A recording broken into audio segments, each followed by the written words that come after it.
Bonjour tout le monde. Je vous souhaite la bienvenue à notre premier événement, la session. On est super fébrile parce qu'on commence la session avec vous autres, avec un super événement.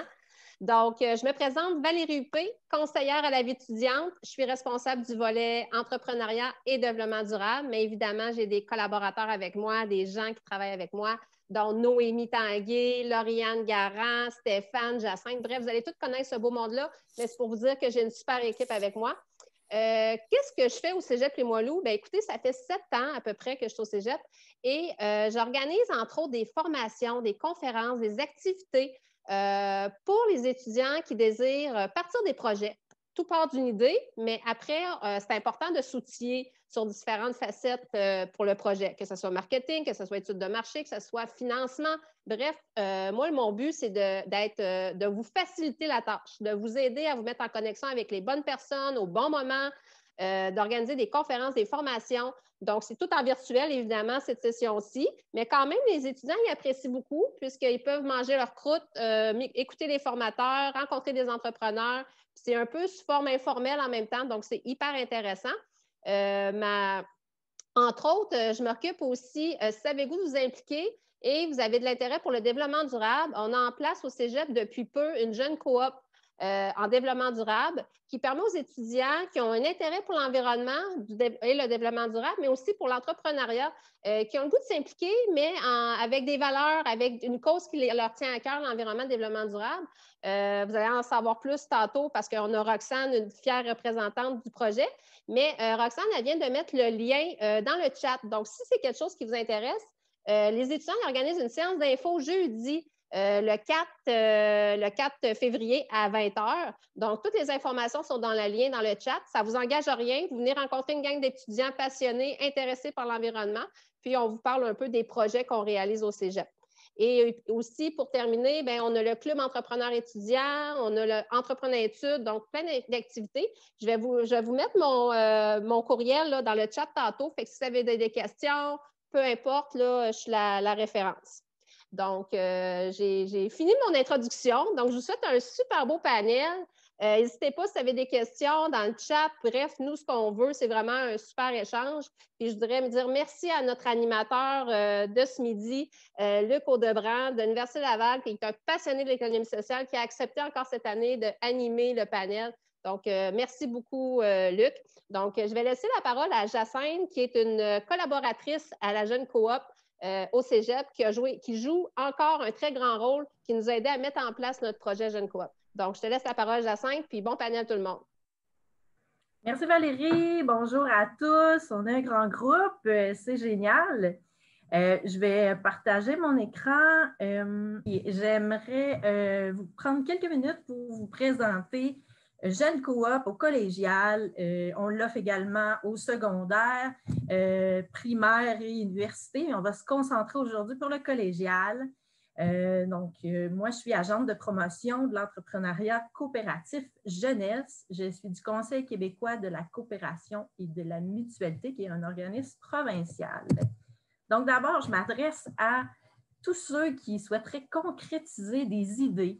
Donc, Valérie le disait, là, tout part d'une idée, un intérêt d'entreprendre, de se lancer, de vouloir changer les choses et de pouvoir transformer ça en projet concret, collectif, que ce soit pour répondre à des besoins d'un groupe ou d'une communauté, que ce soit dans l'école ou même pouvoir offrir à l'extérieur du cadre scolaire.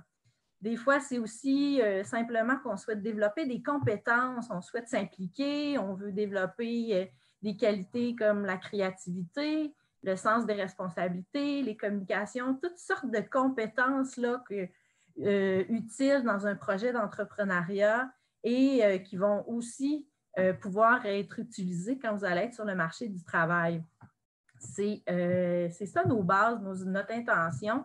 Puis, Jeune Coop, vous offre cette possibilité-là de réaliser vos idées dans un cadre structuré. C'est une démarche d'entrepreneuriat coopératif. C'est à l'image des entreprises coop qu'il y a sur le milieu du travail en entreprise. Et Jeune Coop est vraiment axé sur l'action. Donc, vous, les jeunes, les participants, vous êtes au cœur de l'action, de la prise de décision. D'ailleurs, c'est un fonctionnement démocratique, donc tout le monde a la place pour s'exprimer. Et cette structure-là permet de gérer efficacement votre projet aussi. On va en parler par la suite. Donc, cette façon de fonctionner avec Jeune Coop est vraiment souple et adaptée à votre milieu. Elle s'adresse autant au groupe d'intervenants et des jeunes dans le cadre scolaire qui ont des projets. Ça pourrait être des projets qui existent déjà, qui voudraient rajouter la structure coopérative ou des nouveaux projets là, comme la Jeune Coop en développement durable qui va être présenté aujourd'hui. Ils ont démarré là, directement en formule Jeune Coop. On voit souvent, en fait, ça pourrait être tout type de projet, hein, mais par exemple, on peut voir un magasin scolaire, un café étudiant, une entreprise de démarrage informatique, le club entrepreneurial.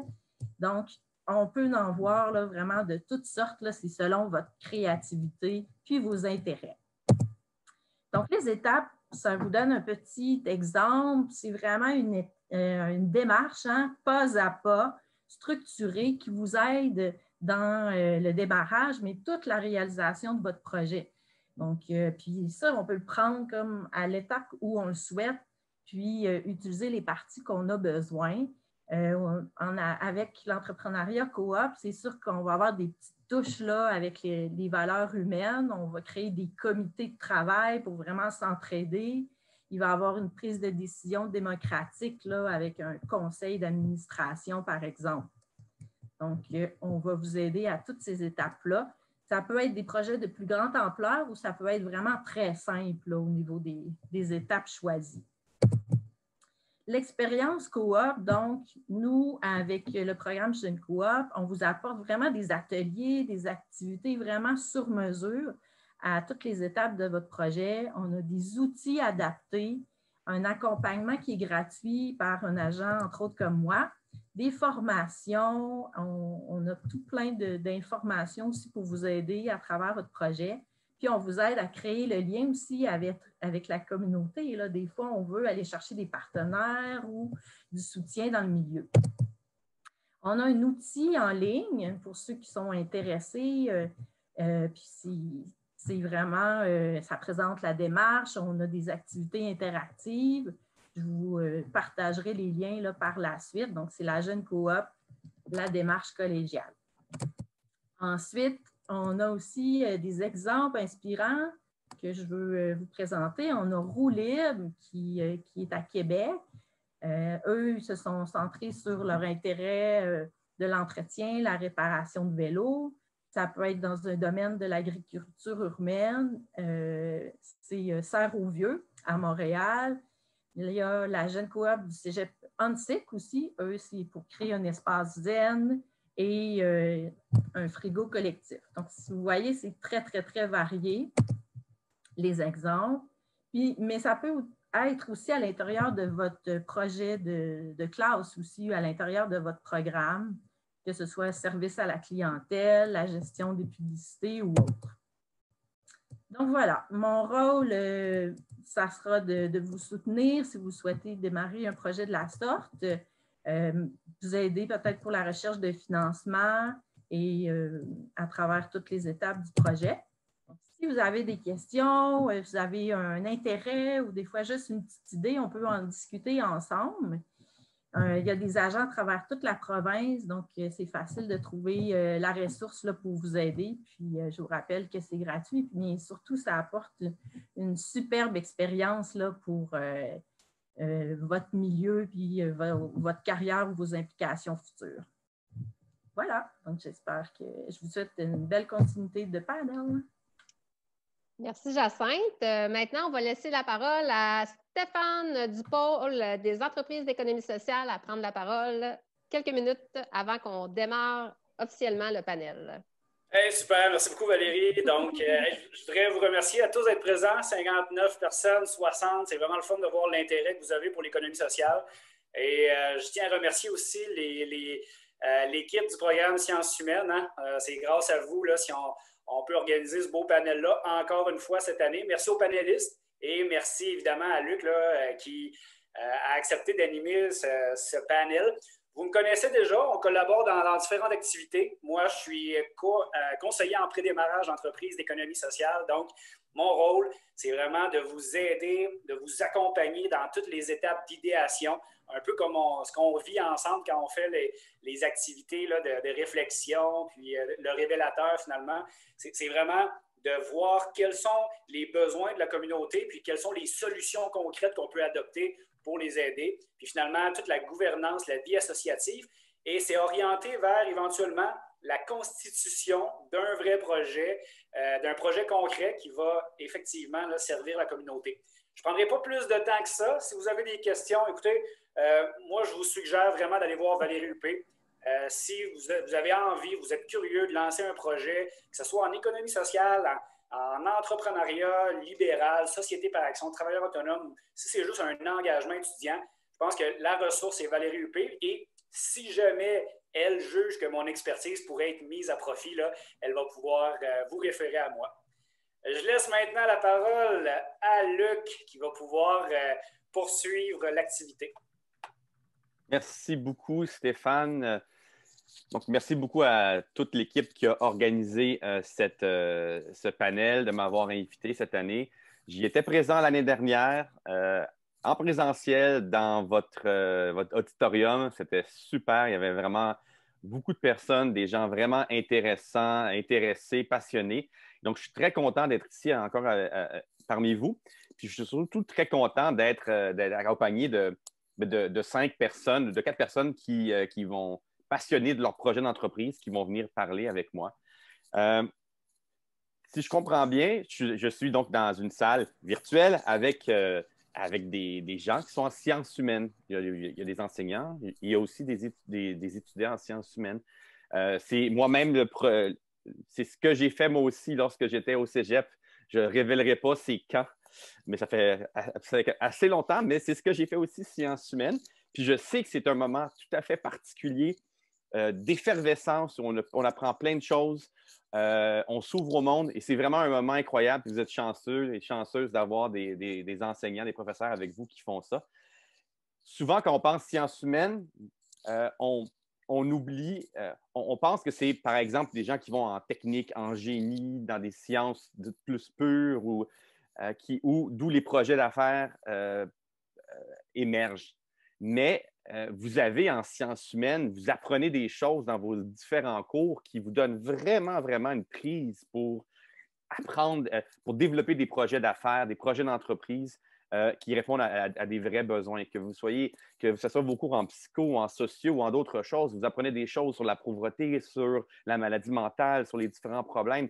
Et ça, c'est du matériel riche qui peut être utilisé pour démarrer des projets d'entreprise, un peu comme le mentionnait Jacinthe tout à l'heure, quelle que soit la forme que ça peut prendre. Et donc, vous êtes vraiment, vous apprenez vraiment énormément de choses. Je sais qu'il y a certainement certains parmi vous qui ont appris des enjeux du développement durable, les objectifs du développement durable. Et vous êtes en sciences humaines particulièrement au fait de ces enjeux-là. Et c'est vraiment le bon moment pour démarrer des projets entrepreneuriaux, quel que soit le type de projet que ça va prendre, quelle que soit la forme, que ce soit à l'intérieur du cégep ou à l'extérieur. Évidemment, nous, on s'intéresse moi, je m'intéresse comme professeur d'université dans mes cours, dans mes recherches. Moi, mon intérêt particulier, c'est l'économie sociale et solidaire, l'entrepreneuriat collectif, pour répondre à des enjeux du développement durable, pour répondre à des enjeux de la responsabilité sociale des entreprises. Ce sont des thématiques que j'enseigne, ce sont des thématiques qui me passionnent. Et je crois fondamentalement que la formule, qui est l'économie sociale, vous donne vraiment des beaux outils pour apprendre et pour mettre à profit vos connaissances et en entrepreneuriat. Qu'est-ce que l'économie sociale? Tout à l'heure, Jacinthe a dit quelques mots sur les coops, mais en gros, c'est relativement simple, l'économie sociale. C'est mettre la rentabilité économique, mettre l'économie au service du social. Ça, c'est l'élément de base. C'est d'utiliser nos capacités qui font en sorte qu'on ait une certaine rentabilité économique à travers nos activités pour atteindre ce qui est plus important pour nous, ce qui est notre cause, c'est-à-dire la rentabilité sociale. Et c'est quoi ce qu'on veut dire par la rentabilité sociale? Bien, c'est l'atteinte, de répondre aux besoins et aspirations de nos membres ou de la communauté au sens plus large. Ça, c'est la première caractéristique des entreprises d'économie sociale. La deuxième caractéristique qui est vraiment essentielle aussi, c'est de faire ça sous une forme particulière qui est la forme de l'entrepreneuriat collectif, c'est-à-dire de faire ça de façon collective avec des règles de gouvernance collective, ce qu'on appelle la gouvernance démocratique, un membre, un vote. Ça implique aussi d'avoir une redistribution des surplus qui est équitable en fonction de l'apport des différents membres. Donc, c'est vraiment le cœur de l'économie sociale. Et ça fonctionne depuis 150 ans et plus. On a l'impression que c'est nouveau, mais en fait, c'est très, très âgé. Les premières mutuelles ou les coopératives ou même des associations ont été créées en Europe et en Amérique il y a plus de 200 ans. Je me dis 150 ans, mais c'est plus de 200 ans. Donc, ce n'est pas quelque chose qui est nouveau, mais c'est quelque chose qu'on voit de plus en plus apparaître comme étant un besoin. Pourquoi? Parce que les gens comme vous ont envie d'entreprendre selon leurs valeurs. Ça, c'est le sujet de notre panel d'aujourd'hui, c'est entreprendre selon nos valeurs. Et quand on dit entreprendre selon nos valeurs, bien, ça nous demande de réfléchir notre entreprise d'une différente façon. Puis moi, je vais y aller old-fashioned, je vais vous montrer une photo, une image. Pourquoi, comment, quoi? J'espère que vous le voyez dans l'ordre ou que ce n'est pas à l'envers. Pourquoi, comment, quoi? Bien, dans le fond, ce que ça veut dire, c'est que vous devez entreprendre d'abord en fonction de déterminer c'est quoi le pourquoi. Pourquoi vous faites ça? Est-ce que vous faites ça pour votre profit personnel ou vous faites ça pour répondre à des besoins de votre communauté, vous mettre au service de votre communauté? Alors, ça va déterminer le type d'entreprise que vous allez vouloir mettre au monde. Ensuite, le comment, mais c'est la manière dont vous allez vous y prendre. Gouvernance démocratique, redistribution des profits de façon équitable, ainsi de suite. Et après ça, le quoi, c'est ce que vous allez faire, c'est-à-dire en lien avec vos connaissances, que ce soit en production de bière, que ce soit pour aider les personnes pauvres, ou ci ou ça. Voyez-vous? Mais il faut toujours partir du pourquoi. Et le pourquoi, c'est en lien avec ses valeurs. Et c'est pour ça qu'aujourd'hui, on va parler de valeurs et que je vais m'entretenir avec des personnes qui ont mis leurs valeurs au cœur de leur projet d'entreprise. Et là, je veux juste vérifier, est-ce que Béatrice est présente finalement, Stéphane? Non, elle a réussi à se joindre à nous? Une problématique technique, elle ne pourra pas venir malheureusement. Bon, alors, Béatrice devait être avec nous, Béatrice Vallière de Emerge devait être avec nous, un super beau projet à l'Université Laval. Elle a eu un souci, elle ne sera pas là, mais on a d'autres personnes quand même bien présentes pour nous aider. On a Roxane Lebel-Chouinard de la Jeune Coop en développement durable du Cégep Limoilou. On a Mélissa Gauvreau de la microbrasserie coopérative Le Saint-Fus. Et on a Jessie Robichaud du projet Entraidons. Donc, on a ces trois personnes-là qui sont avec nous et qui vont, avec qui je vais poser des questions sur, mais de façon générale, ce que je veux faire, c'est leur demander comment vous mettez vos valeurs, votre passion au cœur de votre projet. Donc, j'ai des questions et j'ai les personnes. Donc, je vais commencer par une première question évidemment, qui m'intéresse, que je vais poser à chacune d'entre vous. Et la première question, c'est pouvez-vous nous décrire votre projet et préciser quelles sont sa mission, sa vision et ses principales valeurs? Donc, je vais commencer au hasard par Mélissa. Tu veux te présenter et nous parler de ton projet? Bonjour, moi c'est Mélissa Gauvreau, je suis la directrice, fondatrice, présidente de la microbrasserie Le Saint-Fus. Donc, une microbrasserie artisanale qui distribue des produits à travers le Québec, située à Saint-Fulgence. Donc, s'il y en a qui connaissent le Saguenay-Lac-Saint-Jean, on n'est pas bien loin de Chicoutimi. Donc, c'est ça, notre mission, c'est fabriquer des bonnes bières artisanales, originales, maximiser l'utilisation d'ingrédients locaux, puis mettre en valeur la nature puis le territoire boréal. Puis ça, en fait, ça, c'est ce qu'on fait. Merci pour l'image.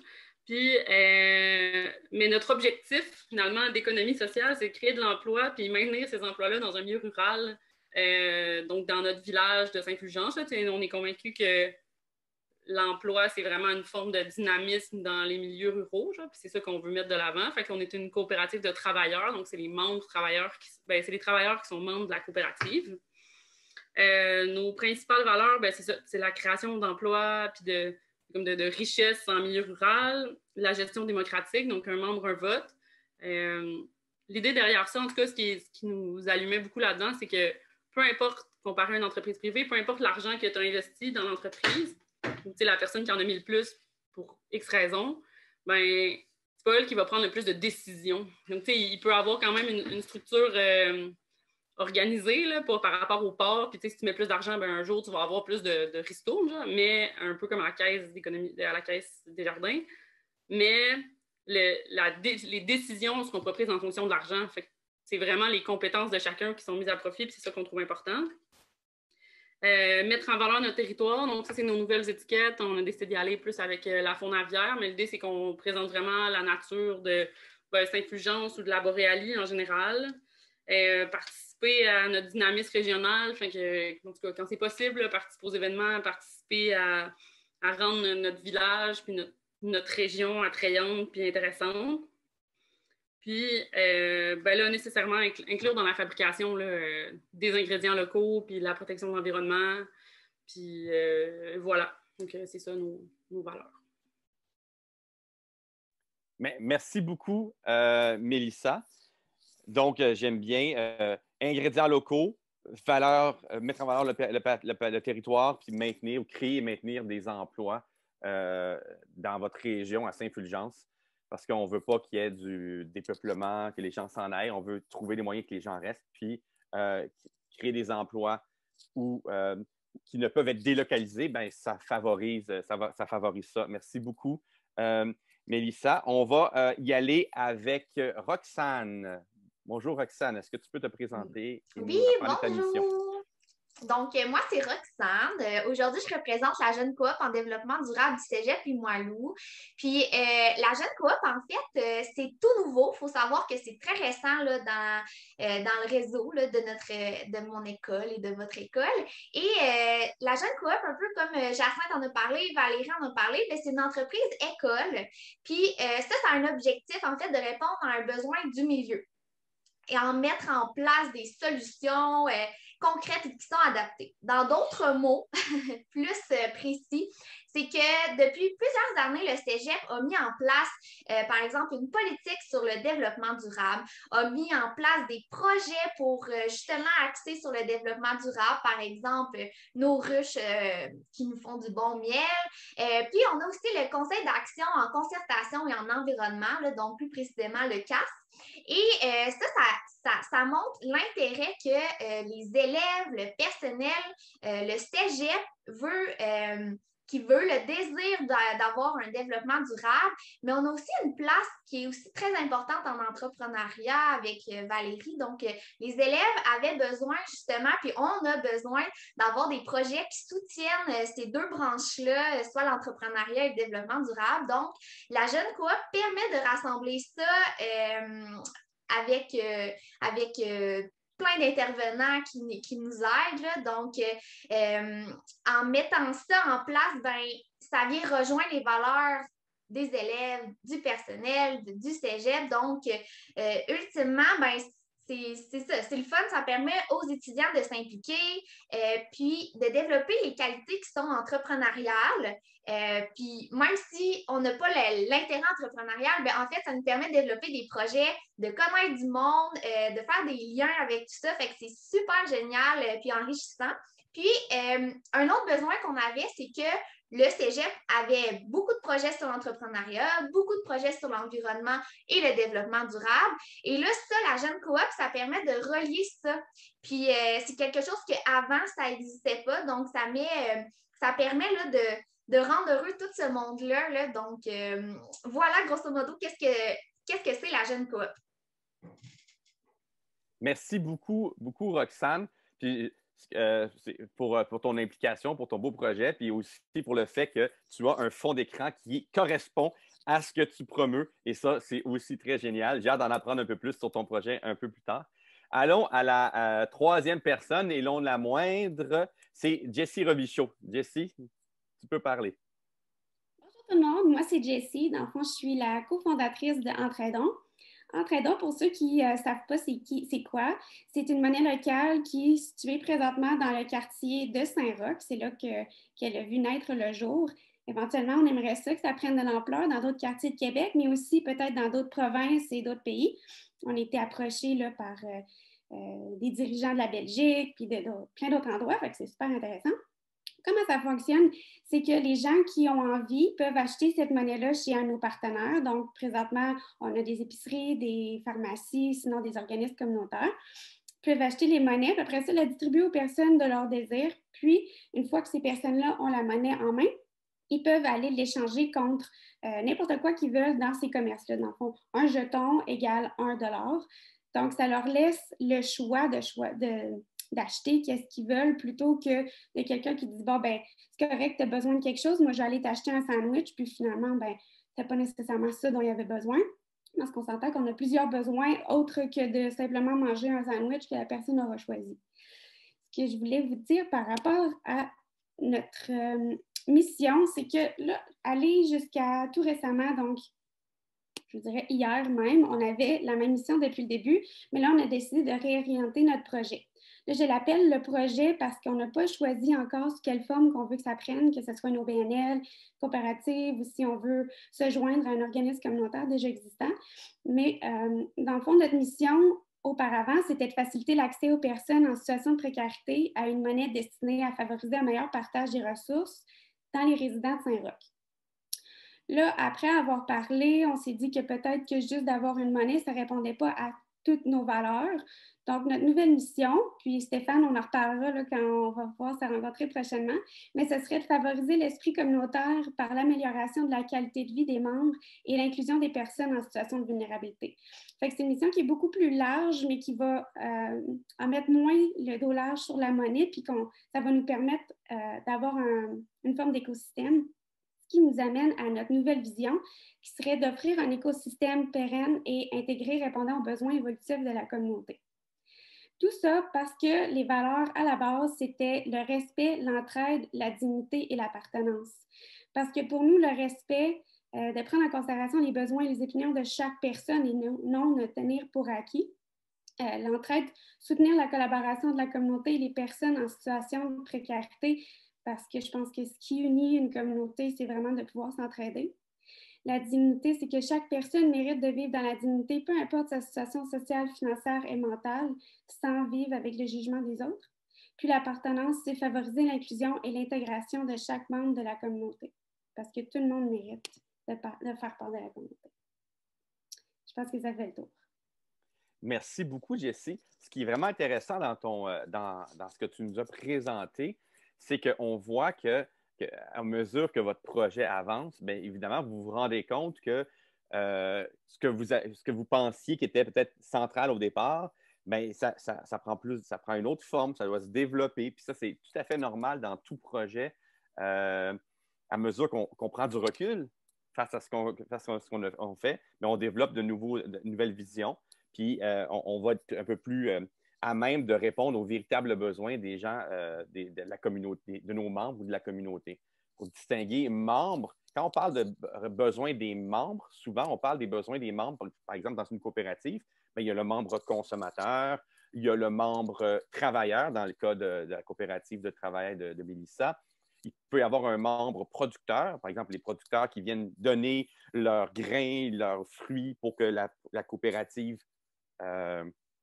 continue de produire.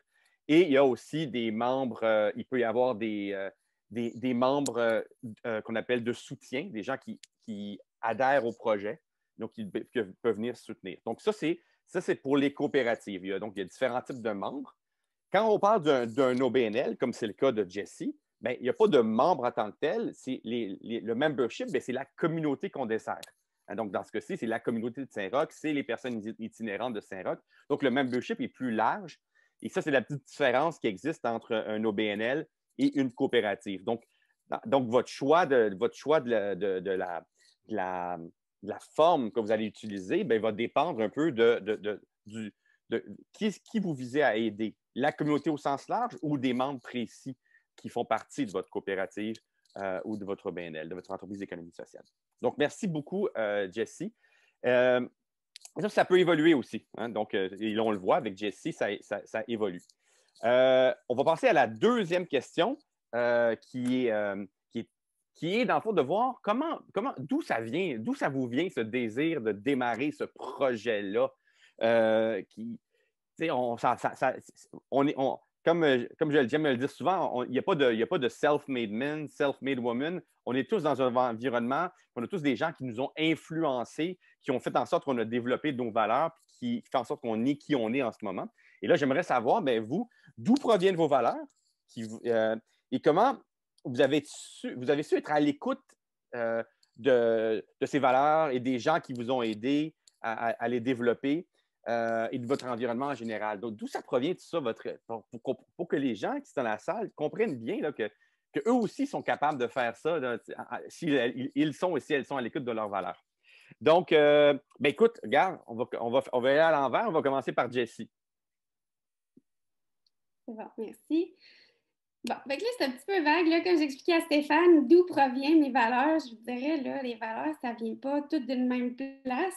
Mes valeurs, ils viennent d'à peu près partout, de mon parcours scolaire, de ma famille, de mes amis, de toutes les personnes qui m'ont inspirée. Puis, mes valeurs évoluent au jour le jour selon mes expériences. Puis, j'aimerais vous partager un petit peu comment le projet est né. Je suis résidente de Saint-Roch, donc c'est un quartier qui fait la promotion de la mixité, mais qui a quand même beaucoup de personnes en situation de précarité financière, puis aussi des personnes qui gagnent bien leur vie. Fait qu'on a un beau mélange. Un jour, je m'en allais à l'épicerie, une petite épicerie de quartier. Je me fais arrêter par deux personnes, Nasser, puis, désolée pour l'expression, mais c'est comme ça qu'il s'appelle, Ticu Kevin. Les deux, ils m'ont demandé, hey, est-ce que pendant que tu t'en vas à l'épicerie, est-ce que tu peux nous acheter des sandwichs puis du lait au chocolat? Ben oui, pas de problème. Puis moi, je rentre à l'intérieur du commerce. J'arrive devant l'étalage des sandwichs, puis je me dis, mais je sais-tu, moi, qu'est-ce qu'ils veulent manger, les autres? Là, pourquoi, moi, je devrais choisir du sandwich qu'ils vont manger? Je dis, ben, j'y vais à peu près, je prends 2 sandwichs, je prends des laits au chocolat, je vais leur porter. Puis là, ils sont super gentils, ils sont tellement contents que je leur offre ce repas-là. Puis, Nasser commence à me parler un petit peu de son parcours. Il explique en même temps qu'est-ce qui se passe avec Kevin. Puis Kevin, en même temps, lui, continue à demander de l'aide alimentaire aux personnes qui passent. Je finis par comprendre que Nasser est musulman, puis je viens de lui offrir un sandwich au porc. Là, je n'étais pas ma fière, mais là, qu'est-ce que tu veux? Je ne savais pas. Puis j'apprends vraiment à connaître cette personne-là. Il me fait des jokes. C'est vraiment une belle rencontre. Puis, je me rends compte aussi que, en étant avec eux, en étant en train de communiquer avec ces deux personnes-là, ben, c'est comme si je n'existais plus pour le reste de la communauté. Il y avait des personnes qui passaient puis qui ne nous regardaient plus, qui nous ignoraient totalement. Mais quand j'ai fini de leur parler, je suis retournée chez nous, qui était à peu près à 4 coins de rue de l'épicerie. Puis j'avais un sentiment de bonheur total parce que je me dis, j'ai donc bien fait des belles rencontres intéressantes et inspirantes que je n'aurais pas faites s'ils ne m'avaient pas interpellée. Mais en même temps, j'étais tellement triste parce que je me dis, ces personnes-là, ils vivent dans la misère au quotidien, qui n'ont pas eu la chance que moi, j'ai eue. Et je me suis demandé, comment est-ce que je pourrais redonner à ces personnes-là puis faciliter le partage? Parce que ce n'est pas tout le monde qui est à l'aise de donner à des quêteux, à des mendiants. Puis, cette réflexion-là, c'est un petit peu venu parce que j'ai une conversation qui va toujours me marquer. Là. Je marchais avec un de mes amis, puis on s'est fait arrêter. La personne a demandé pour de l'argent, il a donné de l'argent, oui, pas de problème, on continue notre chemin. Il se vient vers moi, puis il me dit c'est ça, il va aller se piquer. J'étais tellement abasourdie, je ne pouvais pas comprendre qu'une personne de mon entourage puisse dire quelque chose d'aussi blessant. Mais je me suis rendu compte que les préjugés existent, puis je ne peux pas les défaire du jour au lendemain. Peu importe c'est quoi ton background, tu vas avoir des réflexions, puis tu sais, c'est correct, là. C'est pas à moi de juger qu'est-ce que toi tu veux faire, mais je me suis dit peut-être que je pourrais trouver une manière pour que les gens se sentent plus à l'aise de donner, puis en même temps faire de la sensibilisation sur les préjugés. Puis aussi, ce que l'histoire ne dit pas, c'est que moi, dans mon ancienne vie, j'étais infirmière. Donc, j'ai travaillé avec la communauté défavorisée. J'ai travaillé dans Limoilou, Vanier, ces quartiers-là. Fait que j'ai vu les difficultés avec lesquelles ces personnes-là conjuguent, puis on s'entend qu'il y a autant d'histoires qu'il y a de personnes, fait qu'on ne peut pas mettre tout le monde dans le même bateau. Fait que c'était un petit peu là, ça le fondement de mon projet. Puis, quand j'ai eu cette idée-là, je venais d'apprendre qu'Enactus existait, qu'Enactus, je ne vais pas embarquer trop dans les détails, là, mais c'est avec l'Université Laval pour faire l'entrepreneuriat social. Donc, je leur ai présenté mon projet. Puis, au début, ils ne voulaient pas le prendre parce qu'il y avait plein d'autres idées, mais finalement, ils se sont rendus compte à quel point c'était cool, le projet. Fait qu'ils ont décidé de l'accepter. J'étais bien contente, puis je vous expliquerai plus tard là, pourquoi. Merci beaucoup, Jessie. Mais ce que moi, c'est très passionnant ce que tu nous racontes. Et ce que je retiens, c'est que pour démarrer un projet d'entreprise, un projet entrepreneurial, il faut être à l'écoute de son environnement. Tu sais, il faut vraiment être à l'écoute des détails. Tu sais, tu aurais pu passer, donner l'argent ou aller chercher le sandwich, puis passer à côté, passer à d'autres choses. Mais tu as vraiment été à l'écoute de ton environnement. Puis tu as aussi utilisé ton bagage de connaissances. Ça aussi, c'est important. Donc là, les étudiants ici qui sont en sciences humaines, vous avez un bagage de connaissances aussi. Jessie, c'était infirmière, mais vous avez aussi un bagage de connaissances. Donc, il faut mettre la passion de l'événement, de l'environnement, de ce qui se passe avec aussi vos connaissances, les mettre à profit. Donc, puis je trouve que ton exemple était vraiment très, très, très parlant. Puis là toi, c'est un exemple très, très urbain. On ne peut pas être plus urbain que Saint-Roch. Et là, on va passer à Mélissa, qui, elle, va nous raconter un peu comment ça se passe à Saint-Fulgence. J'imagine que c'est pas New York, là. C'est d'autres choses. Oui, non, c'est un village de 2000 habitants. Oui, c'est ça. Ben, dans le fond, les valeurs, d'où ça vient, mais je pense que c'est un peu la même chose. Je pense que c'est quelque chose qui faisait partie de moi. Là. Mais c'est comme l'environnement ou comme, je sais pas, sensibilité justement à la pauvreté, whatever. C'est comme des sujets qui me touchaient, mais c'était pas vraiment concret quand j'étais plus jeune. T'sais. Puis au secondaire, mettons, je trouvais ni ma place dans le sport, ni dans les arts, ni dans les musées, dans la musique. Puis il n'y avait pas vraiment d'autres choix. C'est comme si ça faisait pas. Je comprenais pas trop à quoi je servais, mettons. Puis là, ben, c'est plus au cégep, là, justement, que j'ai commencé à m'impliquer dans toutes sortes d'affaires random. Mais on dirait que les valeurs que tu as, ben, une fois que tu t'impliques dans quelque chose, ben, c'est comme si ça les concrétise, puis tu te sens utile aussi, genre. Fait qu'en plus d'être utile, ben, plus ou moins, selon le que tu organises, mais c'est ça, tu sais, ça te rend fier aussi de ce que tu es, puis ça, après ça, ben, justement, tes valeurs, ils s'ajustent aussi, puis ils se modifient.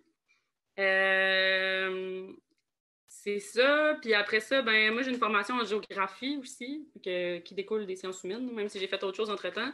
Mais, fait que dans le fond, c'est ça, brasser de la bière, c'était plus un projet d'amis de fin de semaine. On jouait à des jeux de société, puis on brassait, puis on buvait, puis c'était bien le fun.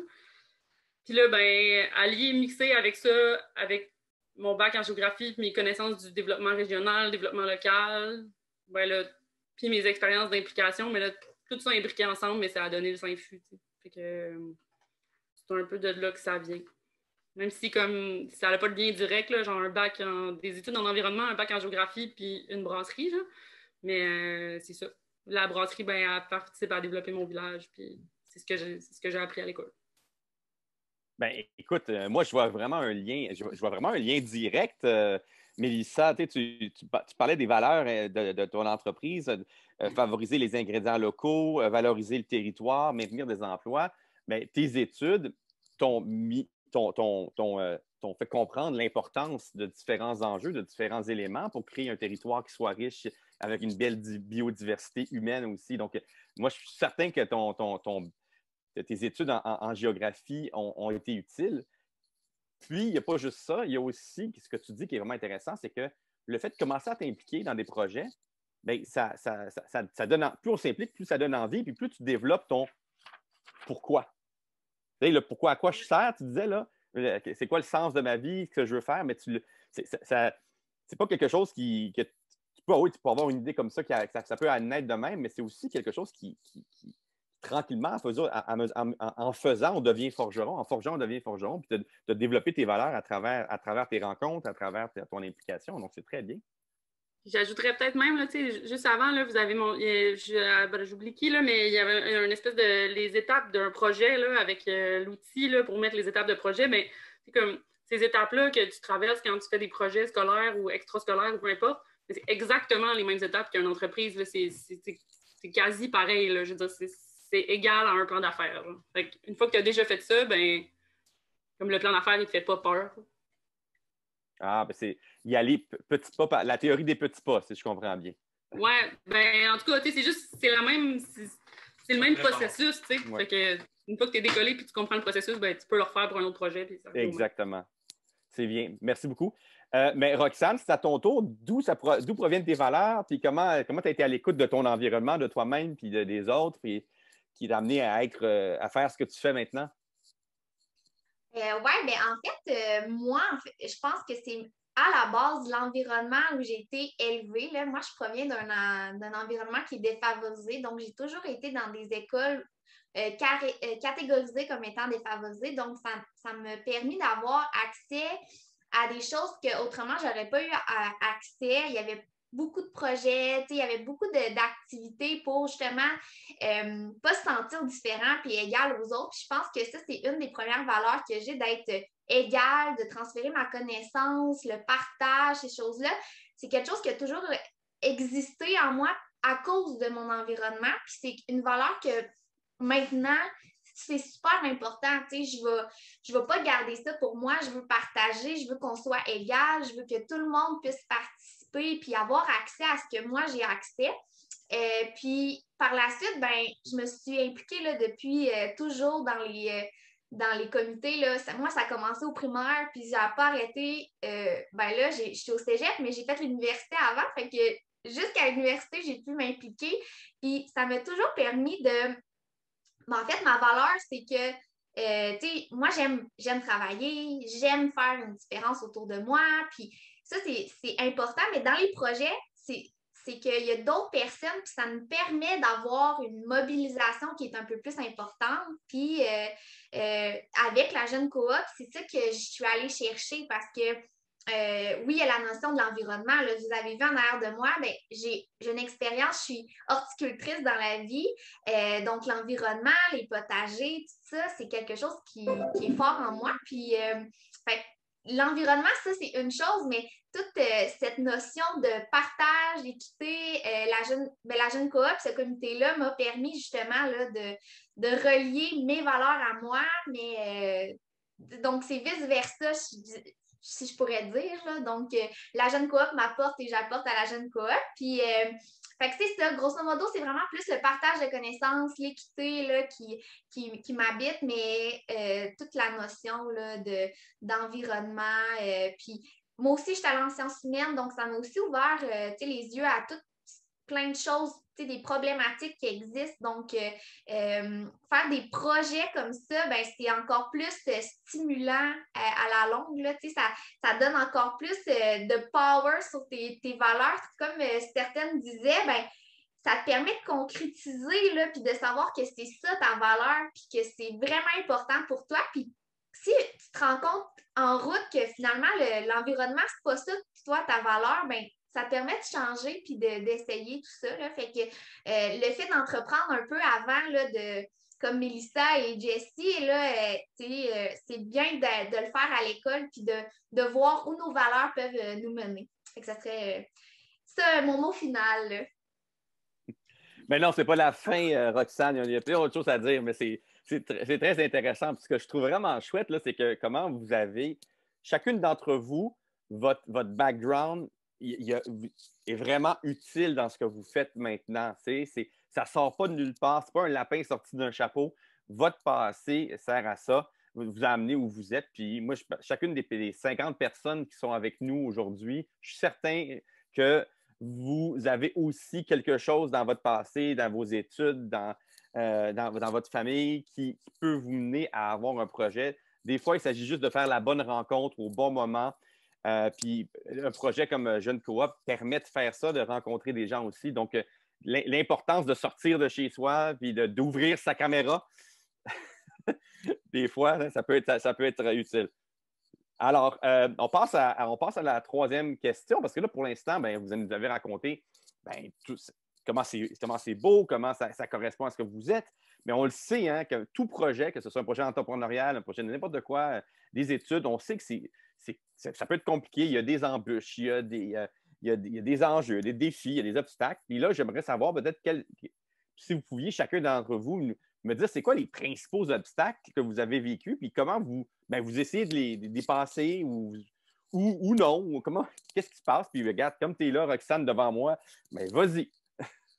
Hey, yes, je vais poursuivre. En fait, comme j'ai dit, la jeune coop, c'est nouveau. Fait que commencer quelque chose qui est nouveau dans un temps de pandémie, quand les élèves sont à distance, quand il n'y a pas de cours en présence, ça, c'est un des gros défis. Puis, c'est toujours gênant de s'embarquer dans un projet qu'on ne voit pas les gens. Puis là, comme tu dis, il faut ouvrir la caméra, il faut être à l'aise, il faut parler. Puis, c'est un processus qu'on est un petit peu moins habitué. Puis, souvent, les gens qui s'impliquent, c'est pour avoir un lien direct avec les gens, de voir du monde, de sortir. Puis, là, avec le COVID, c'est un petit peu plus difficile, mais ça a été un de nos impacts, pas des impacts, mais une problématique majeure, c'est de se faire connaître parce qu'il faut faire un chemin qui n'existe pas au final, là. Donc, il faut se faire connaître. Puis, en fait, une chance que les réseaux sociaux existent puis qu'on a la possibilité là, d'utiliser ça, puis parce que on a dû démontrer une certaine créativité, puis on a fait ça à l'aide de, par exemple, la page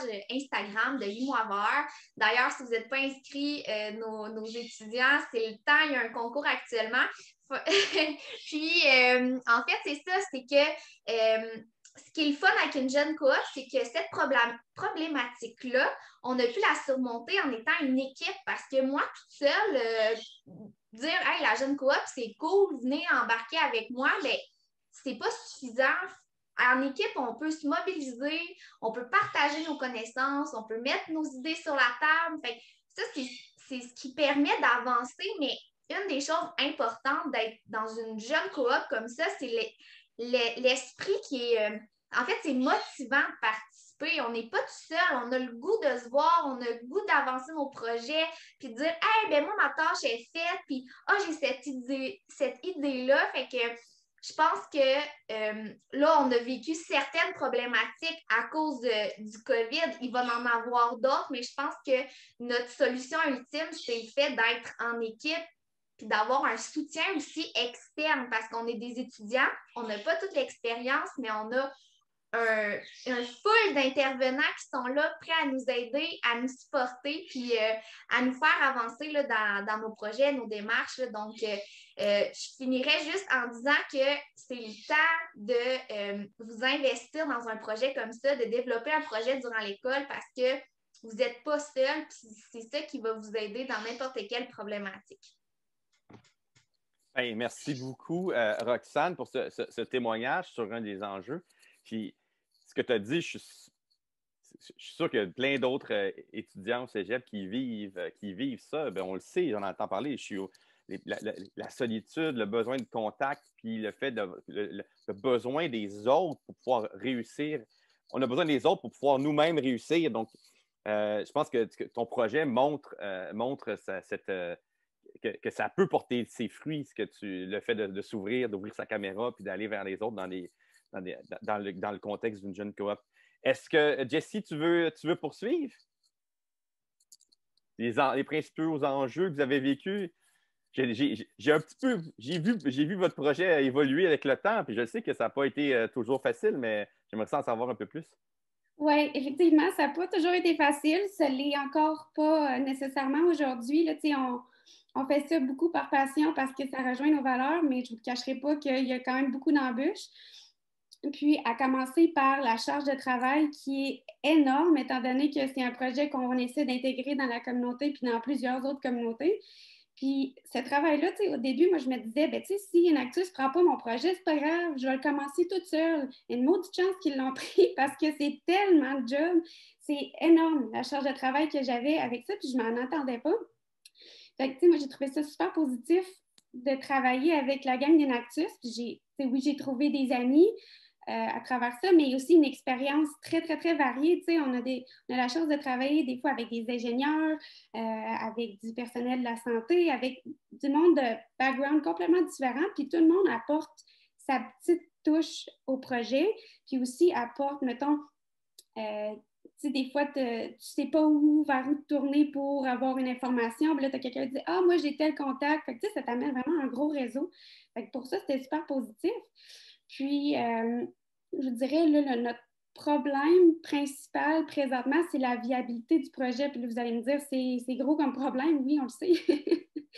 Fait qu'on est en train de voir comment est-ce qu'on peut assurer la pérennité du projet étant donné qu'on ne fait pas d'argent. C'est pas juste qu'on a un caractère d'OBNL, c'est qu'on n'a aucune entrée d'argent présentement. Fait que c'est un petit peu pour ça que tantôt, je vous expliquais que la vision, elle avait changé parce qu'on va probablement changer notre façon de faire pour être plus inclusif avec plusieurs projets puis assurer une entrée d'argent sans que tout repose sur le dos de la monnaie. Fait que, oui, c'est un gros défi, mais je suis confiante qu'on va pouvoir quand même assurer là, de toucher aux besoins de la communauté. Je vous dirais une autre difficulté que c'est de travailler avec des bénévoles, c'est que c'est des bénévoles. Fait que c'est des gens qui vont de la bonté de leur cœur, mais ne sont pas toujours disponibles. Puis nous, en étant une association étudiante, bien, c'est juste des étudiants. Donc, aussitôt que leur projet, que leur programme d'études est terminé, bien, ils s'en vont. Fait qu'on a une grosse rotation de personnel. C'est pas du personnel, mais on a une grosse rotation de personnes dans notre équipe. Fait que, c'est de recommencer à chaque fois, de réexpliquer pourquoi ça ne fonctionne pas, ça ne fonctionne pas non plus. Puis, après ça, les gens qui finissent par embarquer. Mais c'est ça, la beauté de la chose, c'est que tout le monde qui embarque dans notre projet ont les mêmes valeurs. On a des visions différentes, ce qui est très beau, mais on a toutes les mêmes valeurs, fait qu'on abonde dans le même sens, puis c'est vraiment empreint de respect. Là. Merci beaucoup, Jessie. Hey, le temps passe très vite. Fait que ce que je vais faire, c'est que je vais demander à Mélissa de donner sa réponse. Puis en même temps, tu donneras la réponse à la dernière question qui est vraiment essentielle, puis ça va aller avec celle-là, c'est-à-dire, c'est quoi les conseils que tu donnes? Quels conseils tu donnerais? Donc, c'est quoi les problèmes que tu as vécus? Puis après ça, c'est quoi les conseils que tu donnerais? Oui, mais moi, je vais y aller avec... je pense qu'en entrepreneuriat, il y a 75 000 embûches, là, mais je pense qu'il y a quand même 75 000 embûches, même quand on a un emploi traditionnel.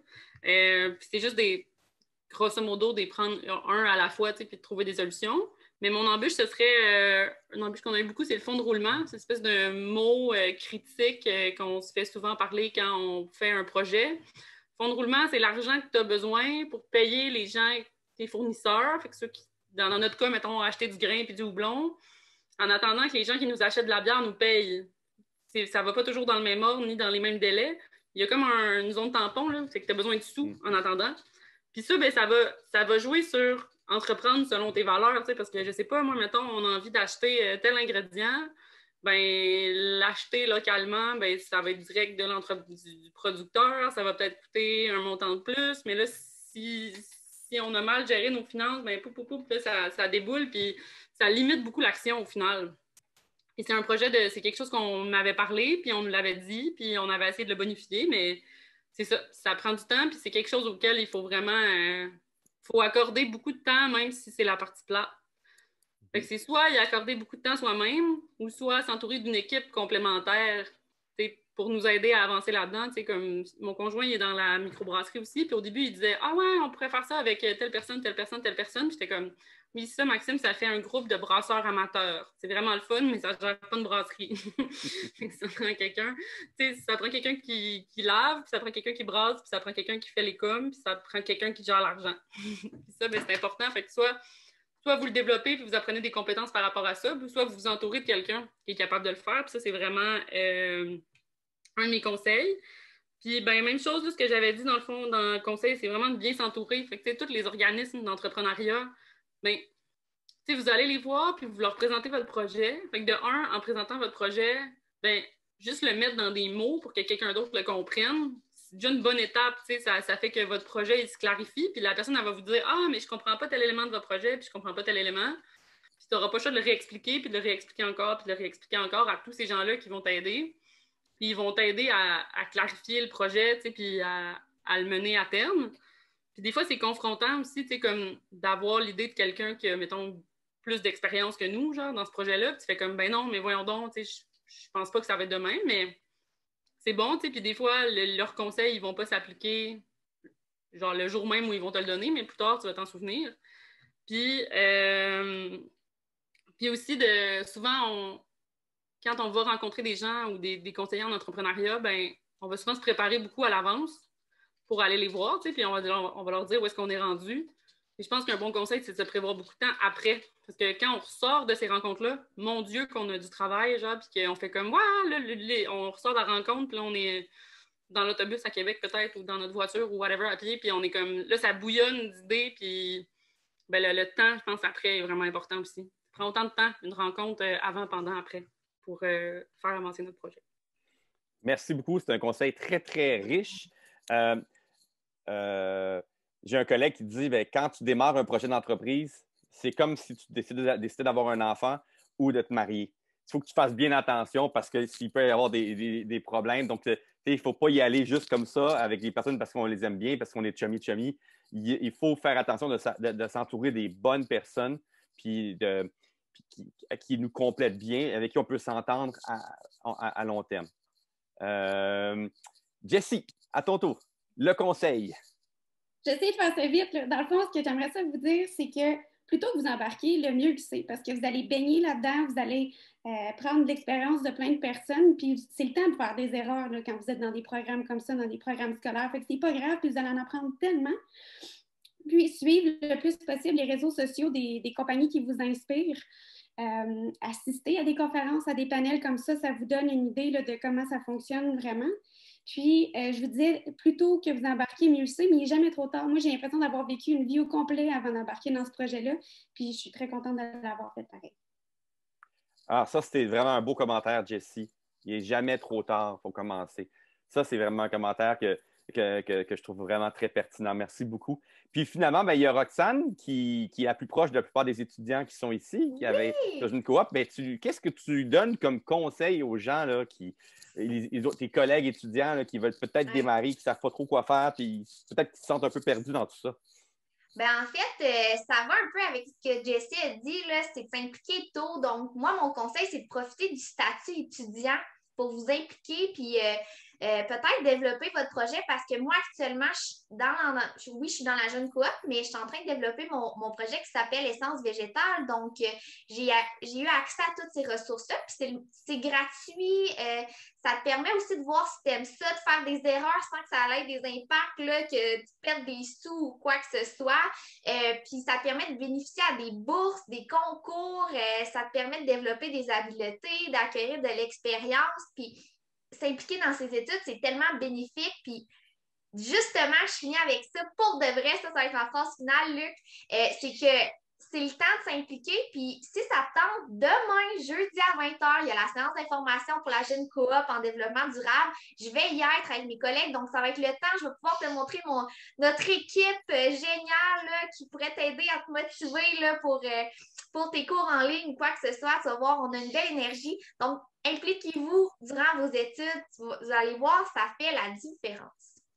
Bien, j'espère vraiment que les 50 personnes qui sont encore présentes vont toutes venir crasher ta rencontre puis que ça va en faire en sorte que vous allez développer plein de nouveaux projets. Si je pouvais revenir dans le passé au cégep, là, c'est clair que je viendrais. Là, tu m'as motivé. Merci beaucoup, Roxane. Merci beaucoup, Jessie. Merci beaucoup, Mélissa, pour votre passion, pour vos beaux conseils, pour votre générosité à venir partager ça avec nous. Donc, je recède la parole à Stéphane pour le mot de la fin. Hey, merci beaucoup, Luc. Merci à toi aussi pour l'animation. Ça a été super le fun, comme d'habitude. Et puis, je vous souhaite une excellente fin de journée là, à ceux et celles qui doivent peut-être se rendre à des cours ou aller faire autre chose.